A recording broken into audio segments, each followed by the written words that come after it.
Hi friends, మమత ఛానల్కి స్వాగతం అండి. ఈరోజు వచ్చేసి మన వీడియో గణపతి కోసం మెత్తటి మట్టి ఎలా రెడీ చేయాలో, రాళ్ళు రాకుండా ఎలా చేయాలో చూద్దాం. 2 సార్లు అయితే మట్టిని కడిగి ఒక జాలి తీసుకొని కింద బాగుని పెట్టి వడపోసాను. ఇలా వచ్చిన చిక్కటి మట్టిని ఏం చేయాలో చూద్దాం.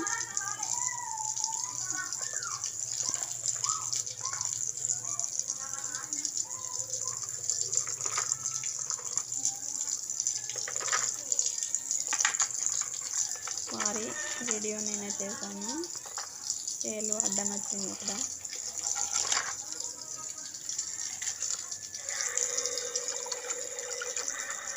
మనకు చిక్కటి మట్టి అనేది వస్తుంది కదా, దాన్ని ఎలా మనం చేసుకోవాలో చూద్దాం.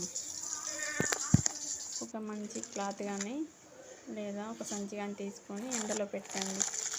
ఎండలో పెట్టాక ఒక 2-3 గంటల సేపు వెయిట్ చేయండి. మనకు గట్టి మట్టి అనేది వస్తుంది. చూద్దాం 3 గంటల తర్వాత.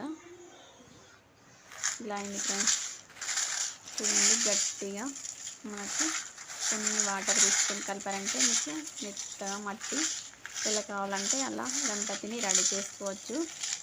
ఈ వీడియో కనుక మీకు నచ్చినట్టయితే లైక్ చేయండి, షేర్ చేయండి, సబ్స్క్రైబ్ చేసుకోండి.